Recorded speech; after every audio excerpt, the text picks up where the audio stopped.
Welcome back. Half an hour to go for the pre-opening. Not that anything special is expected. Maybe a 10-12 point up move on the Nifty for starters. Gautam Trivedi, Managing Director and Head of Equities at Religare Capital, has joined in now. Gautam, good morning. You're just back from roadshows in Singapore and Hong Kong. What did you sense in terms of the mood on India and whether this kind of strong capital flows might continue into 2013? I think overall the people that we met over 30 investors, and the overall feedback on India actually is quite positive. In fact, I think they were surprised at the fact that why is it that people sitting in India are negative about India, and they said if you come and spend some time here outside of India and spend some time in Asia, you'll find India actually quite attractive.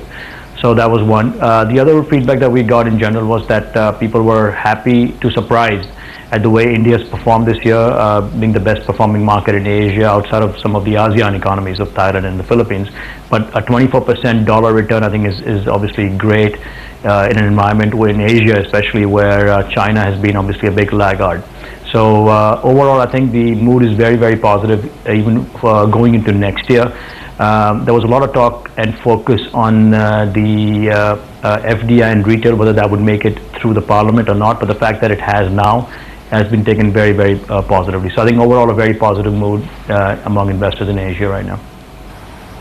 Gautam, hi, good morning. We were speaking with another fund manager though who pointed out that India dedicated funds this year have actually seen redemptions, which sits at odds with the kind of money we've been getting. What do you hear about that? Do people want to play the region, or did you hear of people starting to raise long only money for the country going into next year? No, I think the overall India dedicated funds, and there aren't very too many of them left really. So I think there has been a redemption issue early on in the year. I'm not sure if this are you referring to anything that's happened recently, but more importantly, I think it's the question of asset allocation towards India versus other markets. And the impression I got from a lot of long onlys that we met last week is that given the outperformance of India this year, and they weren't fully weighted on India this year, so they will increase allocation starting January towards India. So I think that is clearly a positive. I think the India dedicated funds are not seeing fresh inflows. In fact, I don't think for that matter any single country funds are seeing fresh inflows. Is this interest strong in the primary market pipeline as well, Gautam? Because many of the primary market issues have actually done quite well these last 2 months.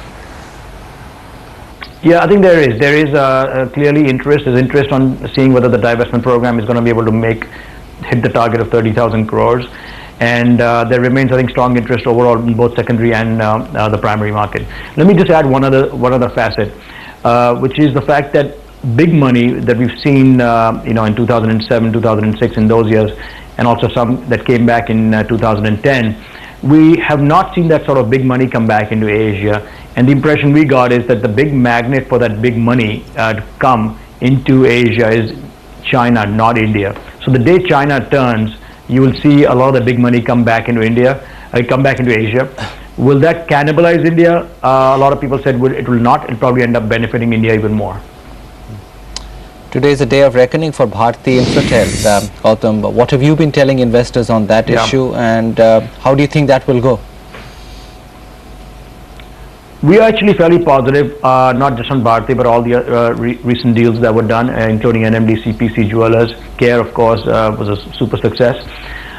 We like that. I think it's positive not just for the fact that a tower company is finally getting listed in India, but more importantly for Bharti itself. But I think overall the mood is positive. I think the overall subscription is not great, but I think a lot of investors will come in on the last day, which is today. So I think the issue should definitely sail through.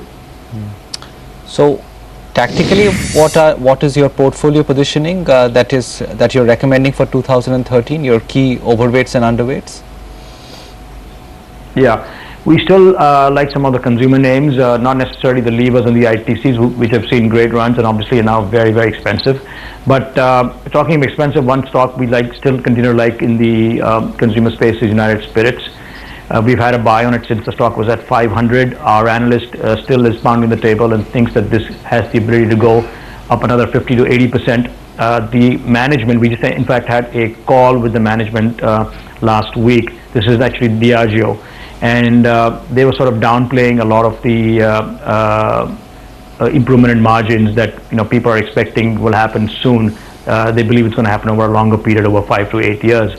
But in the fact that Mr. Malia is now out of the company, and the fact that you have a foreign owner who seems determined to expand the market, clean up the balance sheet, is being taken very positively by the market. I don't think investors, specifically in United Spirits, would have any interest in booking profit. We're not seeing any signs of that. And strong momentum, a lot of interest in that stock as well last week in Asia. We continue to like some of the banking names as well, Yes Bank, State Bank of India.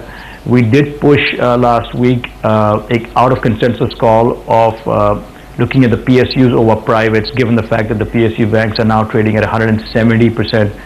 Sorry, the private banks are trading at 170% premium to the PSUs. But the consensus still out there is preference of privates over PSUs.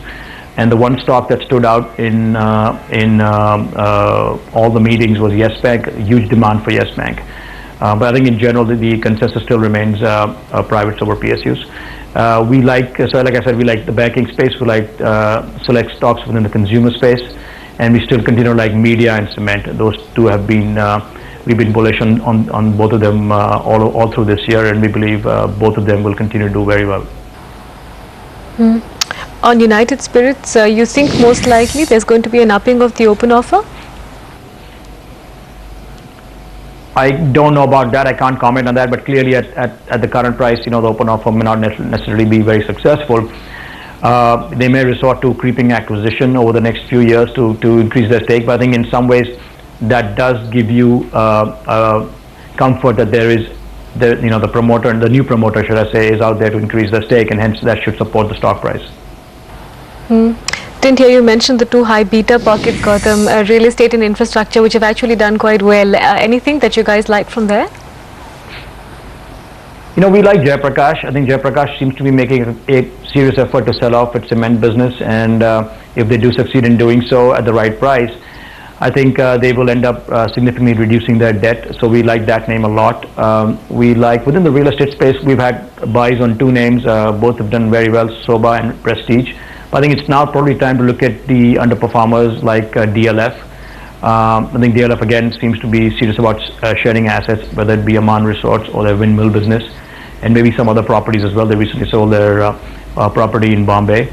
So I think if that momentum continues, you will see significant interest coming back into the real estate space. In fact, on the 9th of January, we are holding a real estate day in our offices where we have about 8 companies already confirmed to attend.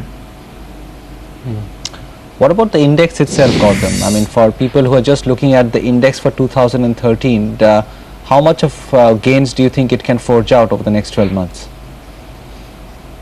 I think the index could give us at least 15 to 20% return on over the next 12 months. And the reason I say that is because one, foreign institutional investor interest remains extremely strong. You've got the VIX at a lifetime low of 50, which obviously is a positive. There's momentum in terms of reforms from the government. I think what we've got to make sure and avoid is, I hope the government doesn't go into a pre-election year spending spree, which ends up messing up the fiscal deficit, which as of now the government seems pretty clear and confident of controlling. I think also we need a return of the private sector's capex, which has been elusive as of now. So I think that's clearly a problem area. So I think, but if assuming all of this plays out, I think we are still headed for a very good year next year as well.